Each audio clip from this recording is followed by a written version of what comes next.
Selanjutnya kita akan membahas prinsip-prinsip produk asuransi. Nah, ada 6 prinsip utamanya. Yang pertama, prinsip insurable interest atau kepentingan dapat diasuransikan. Yang kedua, prinsip utmost good faith atau itikat baik. Prinsip contributory atau prinsip kontribusi. Prinsip proximate cause atau penyebab terdekat atau penyebab utama.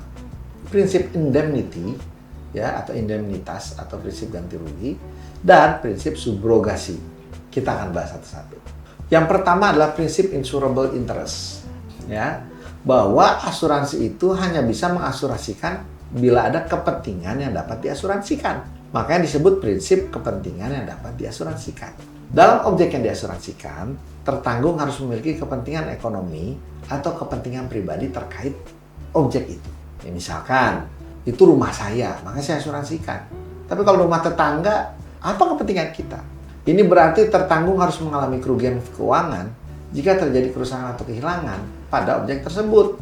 Seseorang nggak bisa mengasurasikan rumah orang lain tanpa kepentingan ekonominya. Kenapa? Karena bukan rumah milik dia. Sehingga apapun terjadi, dia nggak ada efeknya. Karena itu nggak ada kepentingan dia di situ. Ini dulu pertama. Jadi kalau ternyata yang diasuransikan nggak ada hubungan, ya perusahaan asuransi akan menolak.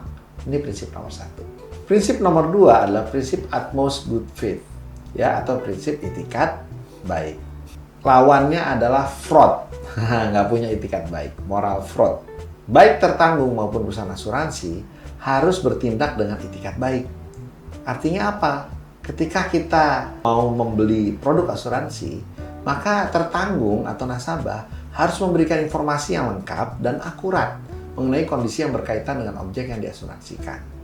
Contoh, saya mau mengasumsikan jantung saya, jadi kalau saya kena penyakit jantung, saya akan dapat klaim biaya untuk operasi jantung dan sebagainya.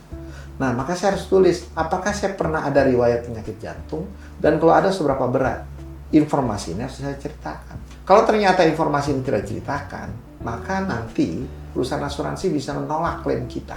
Kenapa? Karena tidak ada itikat baik. Perusahaan asuransi di lain pihak itu juga harus transparan mengenai cakupan risiko yang ditanggung, syarat dan ketentuan polis asuransi. Nah, ini masalah nih. Karena namanya kontrak asuransi tebal segini. Banyak orang nggak baca dengan detail. Ada 200 halaman kalau yang berat-berat tuh.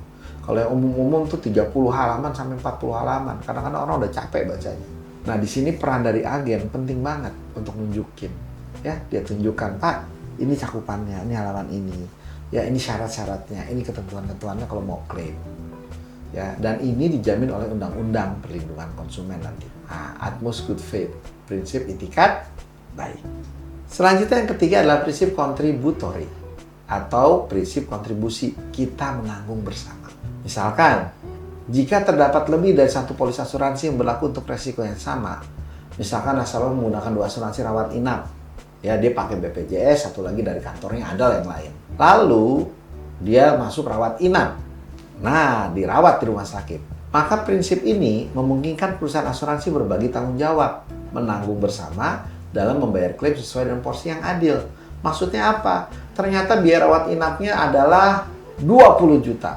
Ya udah, itu kita nggak bisa klaim. Ya udah 20 juta ke asuransi A, 20 juta ke asuransi B. Nggak bisa.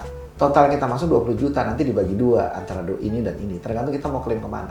Kalau kita ke klaim ke perusahaan A, lalu ternyata di A cuma ditanggung sampai 10 juta atau 12 juta, sisa 8 jutanya kita klaim ke perusahaan B, itu boleh, totalnya 20 juta. Tapi sesuai dengan porsi yang adil, dalam artian kita klaim kemana duluan, sesuai dengan tanggung jawab dari si asuransi. Contoh kalau di asuransi rawat inap itu kadang disebut biaya kamar 500.000 sehari. Lalu kita ambil kamarnya yang kelas tinggi, yang 1 juta sehari. Kenapa? Karena 500.000 nanti di asuransi A dan 500.000 sisanya nanti di asuransi B. Kalau gitu boleh. Kecuali kalau asuransinya menyatakan bahwa dia hanya boleh pakai satu asuransi dan tidak boleh menggunakan 2 asuransi untuk klaimnya. Contohnya adalah asuransi BPJS. Nah, kalau Anda udah pakai BPJS, maka Anda nggak boleh pakai asuransi lain. Itu prinsipnya. Menarik ya?